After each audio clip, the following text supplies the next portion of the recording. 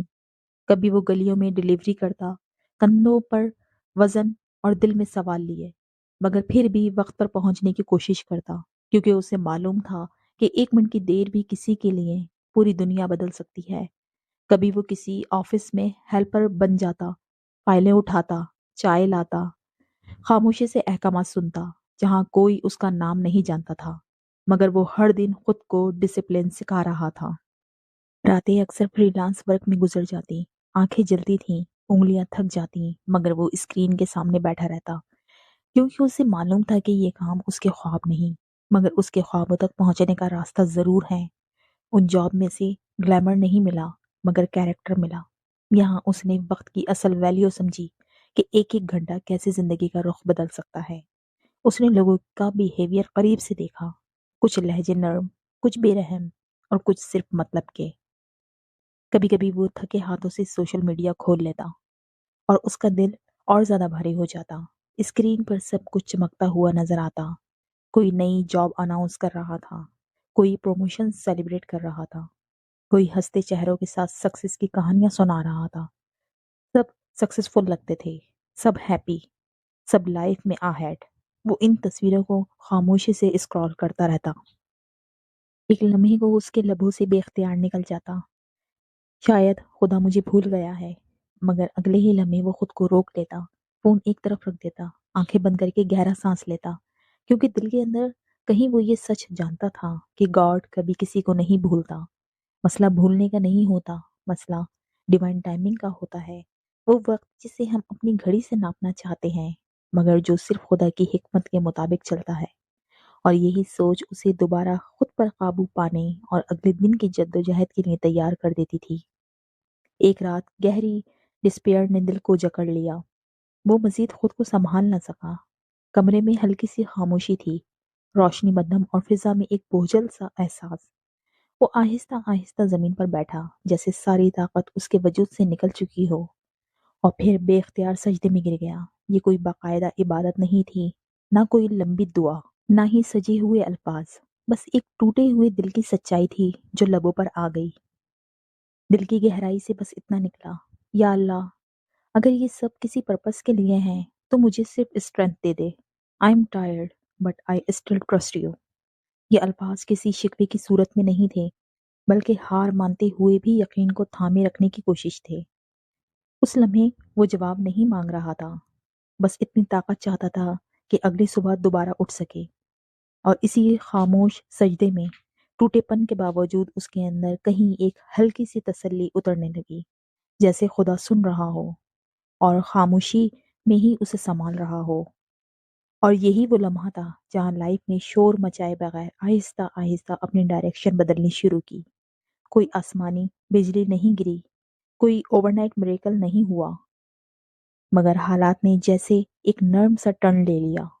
چیزیں باہر سے وہی لگ رہی تھیں، مگر اندر کچھ بدل چکا تھا۔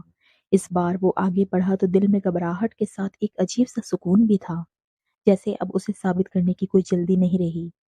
پھر وہ ایک انٹرویو کے لیے بیٹھا۔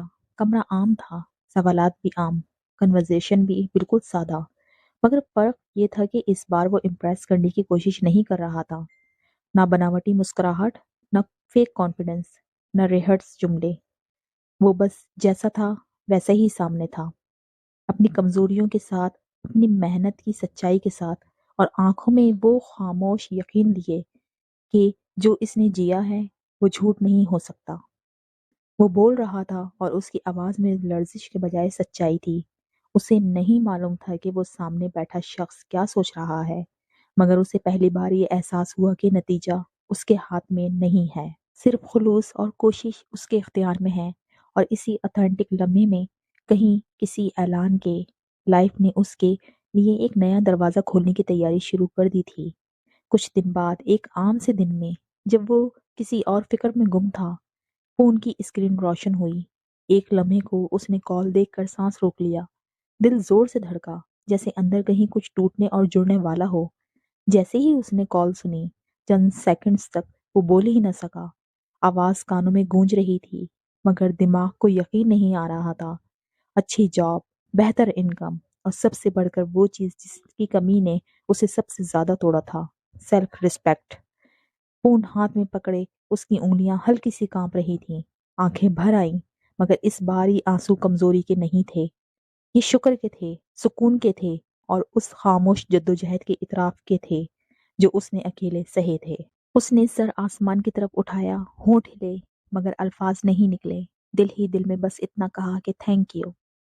اسی لمحے اسے پوری شدت سے سمجھ آ گیا کہ گاڈ کبھی لیٹ نہیں ہوتا، وہ ہمیں رد نہیں کرتا، وہ ہمیں تیار کرتا ہے۔ جو تاخیر ہمیں سزا لگتی ہے وہ دراصل پروٹیکشن ہوتی ہے، اور جب وہ دیتا ہے تو پرفیکٹ ٹائم پر دیتا ہے، اتنا کہ پچھلا ہر درد، ہر انتظار، ہر آنسو معنی اختیار کر لیتا ہے۔ آج جب وہ پیچھے مڑ کر اپنی لائف کو دیکھتا ہے تو اسے ہر سٹی ایک سبق لگتی ہے، ہر ریجیکشن ایک خاموش تربیت، اور ہر بھوکی رات ایک مضبوط امتحان۔ جو راستے اس وقت بے معنی، ظالمانہ اور بے رحم لگتے تھے، آج وہی راستے اس کی اسٹرینتھ کی بنیاد بن چکے ہیں۔ وہ سمجھ چکا تھا کہ اگر وہ کمفرٹ زون میں ہی رکا رہتا، اگر اس نے آسانی کو چنا ہوتا، تو شاید اس کا بلیف کبھی اتنا گہرا، اتنا بے لوس اور اتنا اسٹرانگ نہ بنتا۔ یہ مشکلات ہی تھیں جنہوں نے اسے جھکنا سکھایا، صبر کرنا سکھایا، اور یہ ماننا سکھایا کہ اصل طاقت حالات کے بدلنے میں نہیں، بلکہ خود کو حالات کے سپرد کر کے گاڈ پر مکمل یقین رکھنے میں ہے۔ آج وہ پورے سکون اور گہرے یقین کے ساتھ کہتا ہے، I didn't waste my years. Those years were not lost. God was shaping me, polishing me, preparing me for something far bigger than I ever imagined. اب وہ جان چکا تھا کہ تاخیر، تکلیف اور انتظار کبھی سزا نہیں ہوتے، یہ سب ٹریننگ ہوتی ہے۔ اور ہر اس انسان کو جو آج وری، پیئر کے اندھیرے میں کھڑا ہے، دل سے یہی پیغام دیتا ہے۔